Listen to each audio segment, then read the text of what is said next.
Assalamualaikum warahmatullahi wabarakatuh. Perkenalkan saya Salsa Amanda Putri dengan NIM 21053182.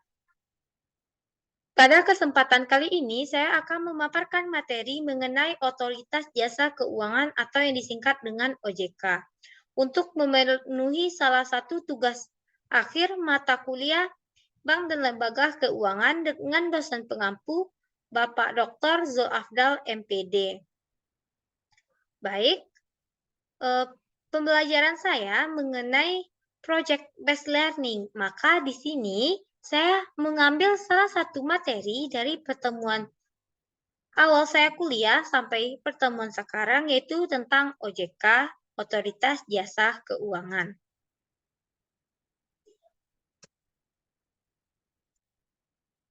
Yang pertama, pengertian Otoritas Jasa Keuangan. OJK adalah lembaga yang independen dan bebas dari campur tangan pihak lain yang mempunyai fungsi, tugas, dan wewenang pengaturan, pengawasan, pemeriksaan, dan penyidikan sebagaimana dimaksud dalam Undang-Undang Nomor 21 Tahun 2011 tentang OJK.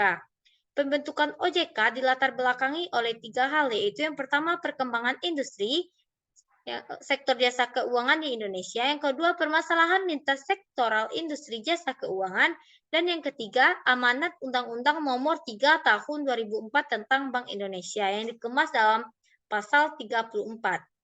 OJK dibentuk dengan tujuan agar keseluruhan kegiatan di sektor jasa keuangan terselenggarakan secara teratur, adil, transparan, dan akuntabel, serta mampu mewujudkan sistem keuangan yang tumbuh secara berkelanjutan dan stabil, serta mampu melindungi kepentingan konsumen dan masyarakat.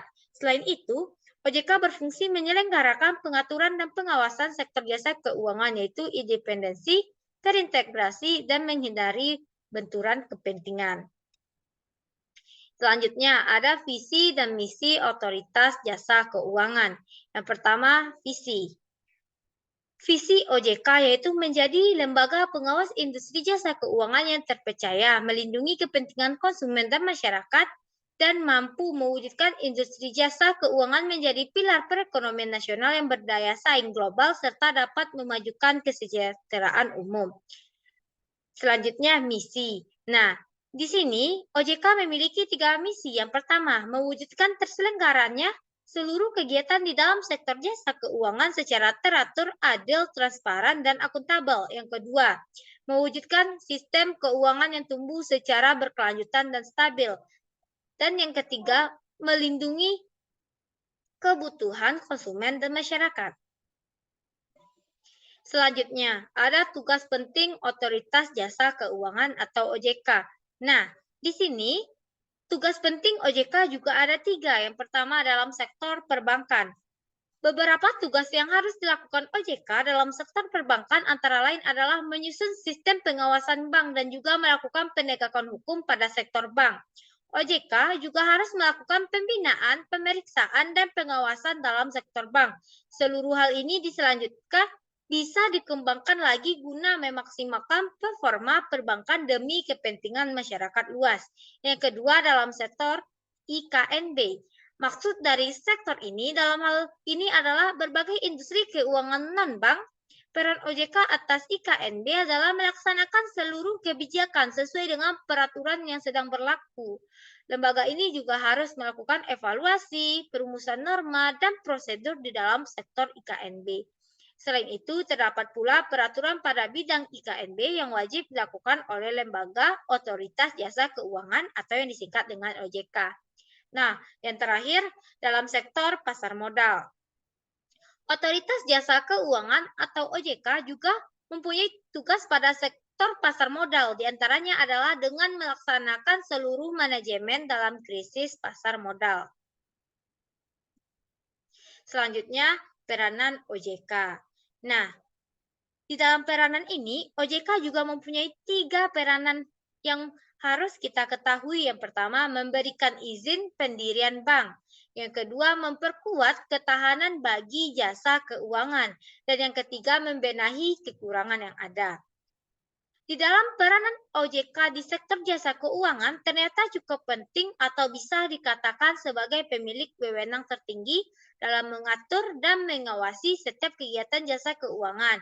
Salah satunya adalah dunia perbankan. Hal ini dilakukan agar kegiatan perbankan bisa berjalan dengan lancar tanpa adanya kendala yang menghalangi. Selain itu, mengatur dan mengawasi kegiatan usaha bank, ada kegiatan lainnya yang menjadi bagian jasa keuangan, seperti sektor pasar modal yang sudah dibahas sebelumnya. Selanjutnya, bagaimana upaya OJK dalam melindungi konsumen dan masyarakat? Tindakan yang dilakukan OJK dalam hal ini melindungi konsumen, yaitu memberikan informasi dan edukasi, meminta lembaga jasa keuangan menghentikan kegiatannya apabila berpotensi merugikan masyarakat, dan melakukan pelayanan pengaduan konsumen. Selanjutnya, nilai-nilai strategis OJK atau Otoritas Jasa Keuangan. Di sini ada 5 nilai yang harus kita pahami. Yang pertama ada integritas. Integritas adalah bertindak objektif, adil, dan konsisten sesuai dengan kode etik dan kebijakan organisasi dengan menjunjung tinggi kejujuran dan komitmen. Yang kedua ada profesionalisme. Profesionalisme adalah bekerja dengan penuh tanggung jawab berdasarkan kompetensi yang tinggi untuk mencapai kinerja terbaik. Ketiga, sinergi. Sinergi adalah berkolaborasi dengan seluruh pemangku kepentingan, baik internal maupun eksternal secara produktif dan berkualitas. Yang keempat, inklusif. Inklusif adalah terbuka dan menerima keberagaman pemangku kepentingan serta memperluas kesempatan dan akses masyarakat terhadap industri keuangan. Dan yang terakhir, visioner.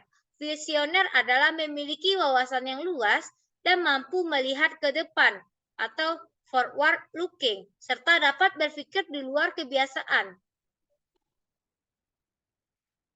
Selanjutnya, tujuan dari Otoritas Jasa Keuangan. Nah, tujuan dari OJK di sini juga ada 3. Yang pertama, menjaga agar seluruh kegiatan di sektor jasa keuangan terselenggara secara teratur, adil, transparan, dan akuntabel. Yang kedua, mampu mewujudkan sistem keuangan yang tumbuh berkelanjutan dan stabil. Dan yang ketiga, mampu melindungi kepentingan konsumen maupun masyarakat. Nah, di dalam tujuan dari OJK tersebut juga ada fungsi OJK, yakni untuk menyelenggarakan sistem pengaturan dan pengawasan yang terintegrasi terhadap keseluruhan kegiatan di sektor jasa keuangan. Baik, jadi kesimpulan dari pembahasan yang sudah saya paparkan tersebut atau kesimpulan materi dari yang sudah saya paparkan adalah berdasarkan paparan di sebelumnya, secara umum OJK adalah lembaga yang independen dan bebas dari campur tangan pihak lain yang mempunyai fungsi, tugas, dan wewenang pengaturan, pengawasan, pemeriksaan, dan penyidikan sebagaimana dimaksud dalam Undang-Undang Nomor 21 Tahun 2011 tentang OJK. Pembentukan OJK dilatar belakangi oleh 3 hal, yaitu yang pertama, perkembangan industri sektor jasa keuangan di Indonesia. Yang kedua, permasalahan lintas sektoral industri jasa keuangan. Dan yang terakhir, yang ketiga, amanat Undang-Undang Nomor 3 Tahun 2004 tentang Bank Indonesia yang dikemas dalam pasal 34.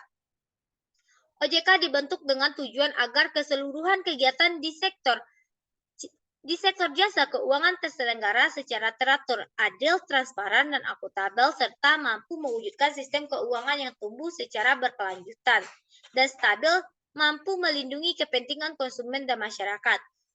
Serta tindakan yang harus OJK, Otoritas Jasa Keuangan, dalam hal melindungi konsumen, yaitu memberikan informasi yang edukasi, meminta lembaga jasa keuangan menghentikan kegiatannya apabila berpotensi merugikan masyarakat, dan melakukan pelayanan pengaduan konsumen. Baik, hanya sekian yang dapat saya paparkan mengenai Otoritas Jasa Keuangan atau biasa dikenal disebut dengan OJK. Jika terdapat kesalahan, saya mohon maaf. Saya akhiri dengan wassalamualaikum warahmatullahi wabarakatuh.